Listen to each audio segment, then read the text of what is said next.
The money will be spent on equipment capable of producing corporate training and marketing videos, television programs and commercials for local and national markets. The upgrading also allows for facilities to provide an MDS, or multi-point distribution service. Last month, the Minister for Transport, Gareth Evans, released a draft MDS plan for regional areas. Video Pro is only one of several organisations that have applied for an MDS licence. NBN is one. The service has been in operation in the United States for nearly 10 years. MDS is a specialised television service which allows groups to tune into a particular station at a time and watch material that is programmed for their needs. For example, it can be used for real estate, it can be used for education. Basically, it's a selected television service for selected clients. Sources say the decision as to the operator of the service in the Hunter has already been made and is expected to be announced tomorrow.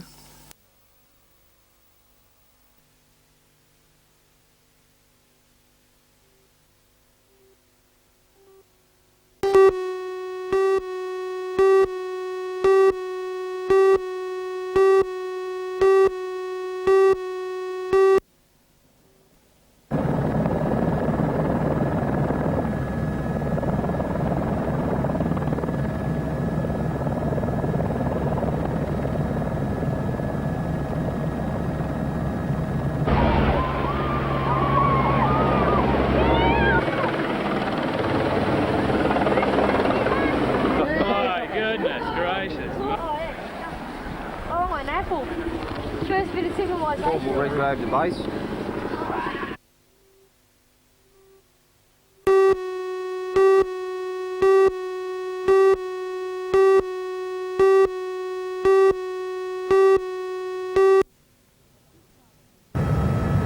At this time of the year, the Barrington Tops experiences sub-zero conditions, thick fog and chilling winds. Conditions that turned out to be most inhospitable for a bushwalking party that became lost for 2 days. The party from the Belmont Boys Brigade set up camp at the Little Murray picnic area in the Barrington Tops on Saturday afternoon. The boys were attempting a hiking badge and planned to walk 16 kilometres on Sunday. But after only a few hours on the trail, they realised that they'd become hopelessly lost. The group was expected home on Sunday night, and when they failed to show up, parents raised the alarm. The group's deserted base camp was soon located, but there was no trace of the hiking party. A preliminary search yesterday was hampered by bad weather. No helicopter could fly into the region because of thick fog. Today the weather lifted enough to enable a full-scale helicopter search, and on the ground worried parents, along with the police and state emergency service, began a ground search. The rescue helicopter was first in the air, but was soon followed by medial helicopters who were given different areas to scour. At 9:10 it was elation for everyone when the party was sighted on top of a ridge 5 kilometres east of the base camp. They had heard the helicopters in the air and lit a fire to attract attention. Considering their ordeal, the boys were in good spirits and were thrilled to see their rescuers. It's pretty cold. We threw a couple of bonfires to see if somebody could see us. It was pretty cold. We were all right. We made a shelter for ourselves and that last night, and it was pretty cold up here. And the night before, it was pretty wet too. Thank God for people who make helicopters. I was so relieved. Oh, mate, it was... Being rescued also meant a big weight was lifted off the shoulders of the group leaders.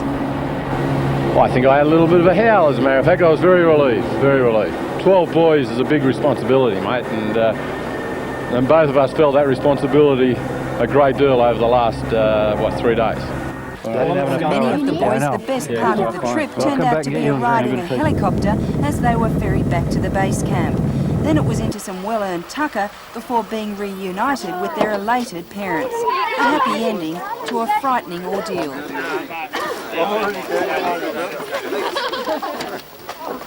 Hey, Dad. How are you? How you going? Good. Good? Yeah.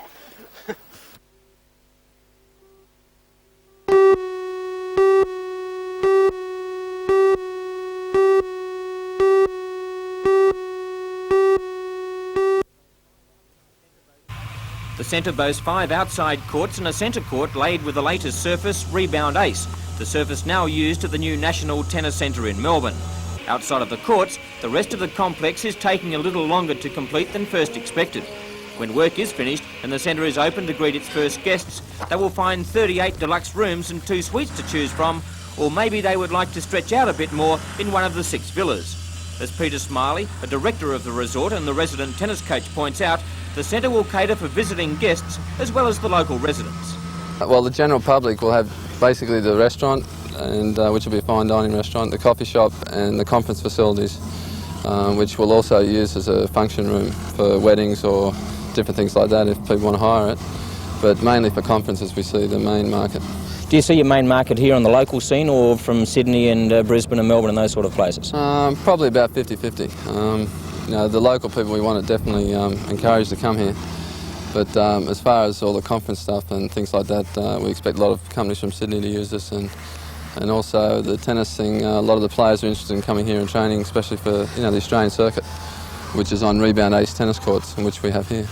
As the workmen continue, Peter's wife Liz is also putting in the hours as she prepares to leave for England this Friday and 2 lead-up tournaments before Wimbledon, where Liz would love to repeat her performance of 1985 and win the doubles with a partner, Kathy Jordan.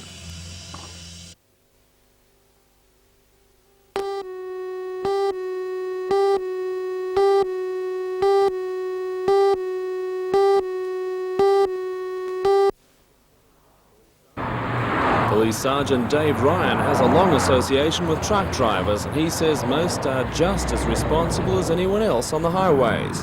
Now he's come up with an idea which could revolutionise relationships between truckies and police. He wants to take advantage of the extensive CB and two-way radio links used by truck drivers 24 hours a day, every day, for a community policing program. It would be similar to Neighbourhood Watch, but on 16 wheels. We hope that the truck drivers will be able to assist us with stolen vehicles, missing persons, road problems in general. Skeptics might wonder if a truckie would ever turn in a fellow Knight of the Highway, but the drivers say they have no time for careless motorists of any persuasion. There's bloody idiots no matter where we are, isn't there? Like, I tell you what, I reckon 90% of the truckies are good blokes, mate. The meeting will start tonight in the auditorium of Beresfield's Francis Greenway High School.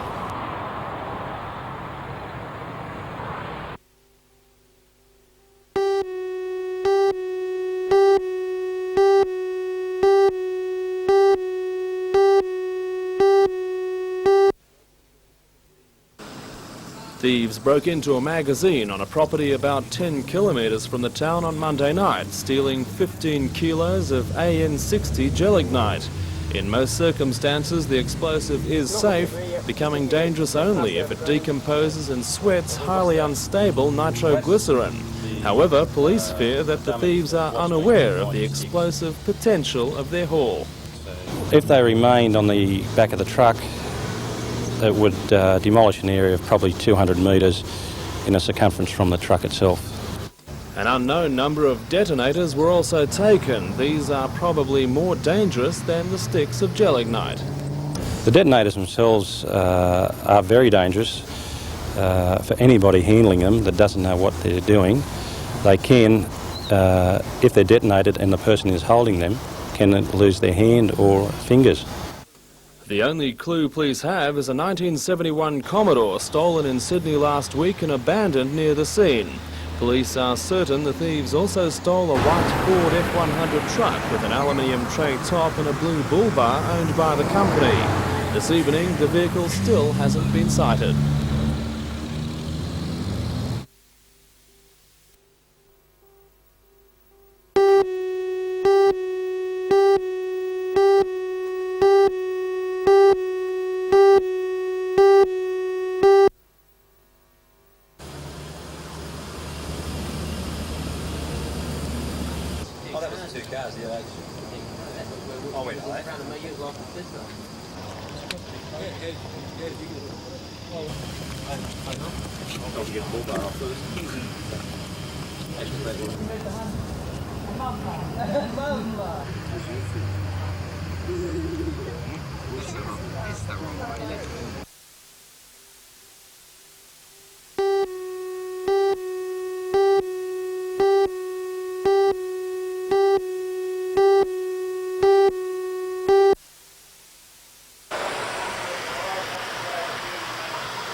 The only match league-hungry Knight supporters have been able to see at the International Sports Centre since the Souths' clash a month ago was Wednesday's game against Great Britain.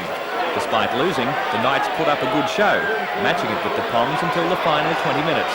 On Sunday, they face Cronulla, which have won 5 of their last 6 matches. The Sharks have a powerful forward pack and one of the slickest back lines in the business.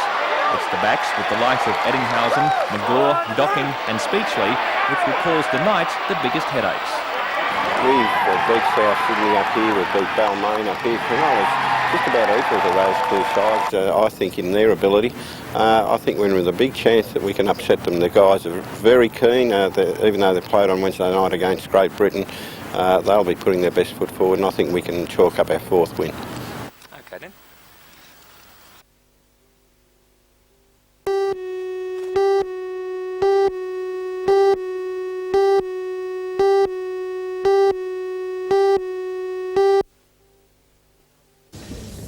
Amalgamation of tertiary institutions is one of the major changes proposed in the federal government's Green Paper. Many students and some staff claim it will damage the quality of education and have made their opposition clear. One of those in favour, however, is Professor Keith Morgan. After a month of discussions with staff and students, he says it is only a noisy minority who disagree with the move. Minority? I believe that they're expressing views that they hold very sincerely, but as a group in the institution, I think they are a minority opinion. Officially, the university is opposed to amalgamation, but Professor Morgan says that was established at a time when the government was trying to force the issue, and it is not wrong of him to now support the move. I think it's right for me to let people know what my position is. I'm expected to offer some leadership in this matter, and I think that's what I'm doing. Professor Morgan will seek permission to start negotiations with the Hunter Institute at the meeting of the University Council next Friday.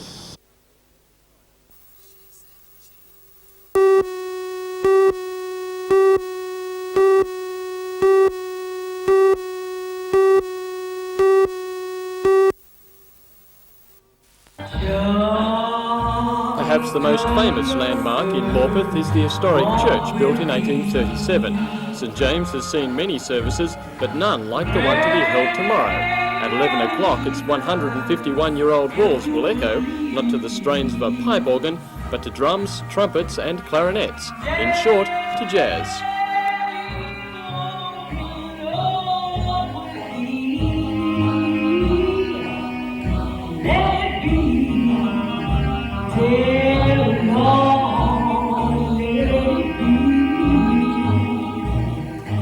The Jazz Gospel service is the highlight of the Morpeth Jazz Festival. It will feature top jazz band, the Newcastle All-Stars, and widely acclaimed vocalist Lee Guinness, today rehearsing in their unique venue. Organisers expect so many people to attend the service that television monitors and speakers will be set up outside for those who can't cram into the church. The Jazz Festival began this afternoon with bands playing at various venues.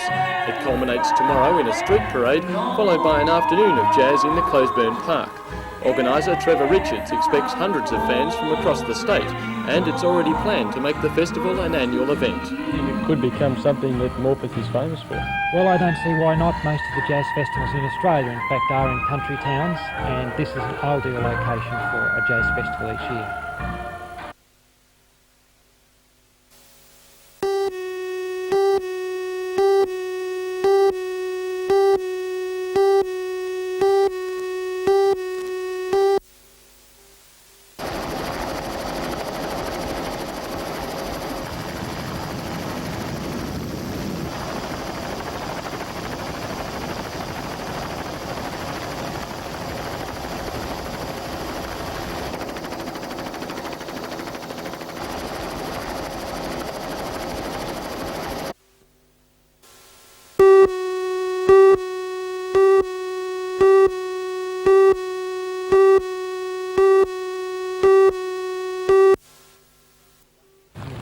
Despite the rain today, local bowmen were putting in practice for next weekend's International Field Archers Association Australian Championships at Tertiary. It's after these titles, the 10-member Australian team will be announced for the World Championships set down for the United States during July. At least 5 locals are expected to be named in the team, with 7 going whether selected or not. They include Dave Kennett, Tony Melnick, John Corsica, David and Kathy Potter, as well as brothers Michael and Grant Elsley. World titles are held every 2 years, and according to Cessnock Sportsman of the Year Dave Kennett, the local contingent should do well. Well, as you know, we've got a current world champion that's defending his title again. We expect him to win. That's young Grant Elsley. We've got two of the best freestylers in Australia in the group. We've got 2 current Australian champions and also 2 other people that are runners up at the Australian Championships. So those people have a big chance. We're looking at probably 3 medals, we hope. Just to show you how good our archers are, twice during today's practice, arrows Robin Hooded. That is, split an arrow already in the target. By the way, in both cases, the first arrow was in the bullseye. A helical fletch or a straight fletch.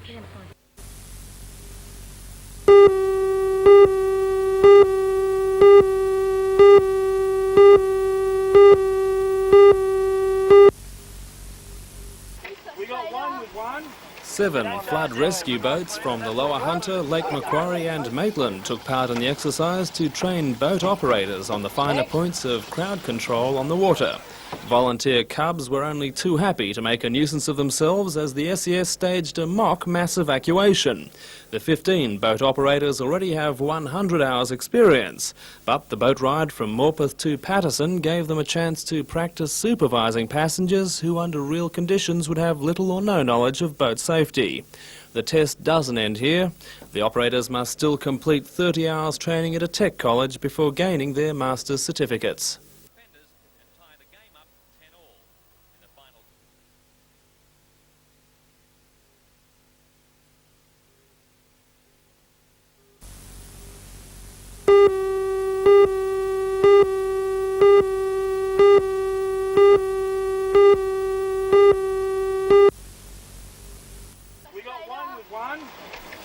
7 flood rescue boats from the Lower Hunter, Lake Macquarie and Maitland took part in the exercise to train boat operators on the finer points of crowd control on the water. Volunteer cubs were only too happy to make a nuisance of themselves as the SES staged a mock mass evacuation. The 15 boat operators already have 100 hours experience, but the boat ride from Morpeth to Patterson gave them a chance to practice supervising passengers who under real conditions would have little or no knowledge of boat safety. The test doesn't end here. The operators must still complete 30 hours training at a tech college before gaining their master's certificates.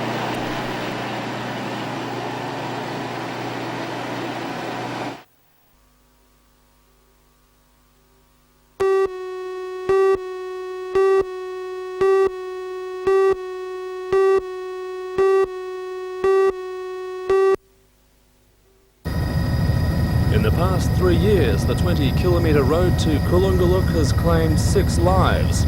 Today, the state government called tenders for the private construction of a $20 million tollway to bypass a road described by the NRMA as one of the worst in the country. Member for Myall Lake, John Turner, says private contract will mean the tollway can be built faster without taking money from state coffers for more pressing needs. A closing date hasn't been set for tenders, but Mr Turner believes the freeway could be completed within 3 years. A toll of $1 a car and 3 for trucks is envisaged.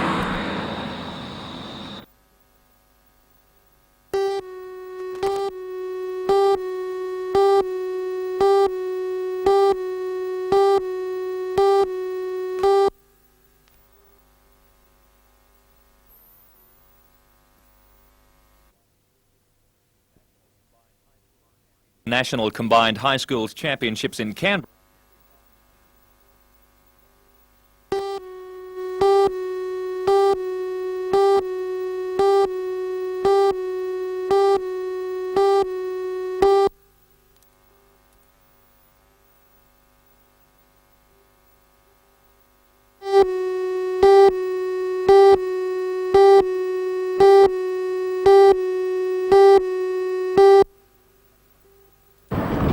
At the moment, the teenager is in Year 11 at West Wallsend High, but can't wait to get into the big time. At the recent National Combined High Schools Championships in Canberra, Anil made the semis despite being up to 2 years younger than his opponents.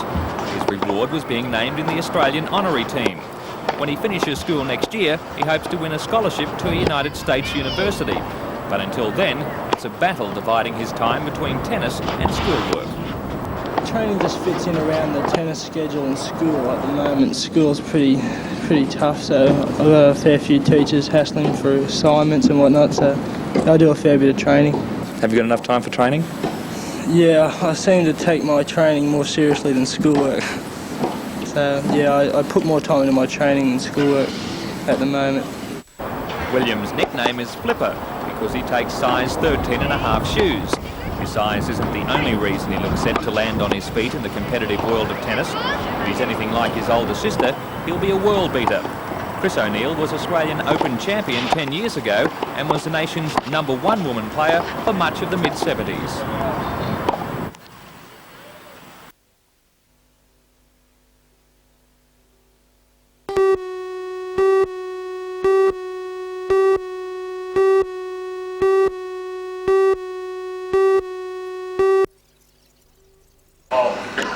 Hundreds of union delegates jammed into the Newcastle Workers' Club Old Auditorium today for a mass rally opposing the new legislation. The meeting was told that the new laws define virtually any industry as an essential service, that it will have the effect of taking away a union's right to strike.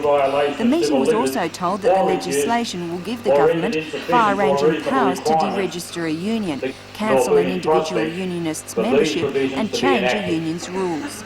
The 26 unions represented at the meeting voted to protest against the bill and plan to begin a wide-scale educational campaign opposing it. According to Trades Hall Secretary Peter Barrett, the bill is an unprecedented attack on basic civil liberties. It's been terribly rushed.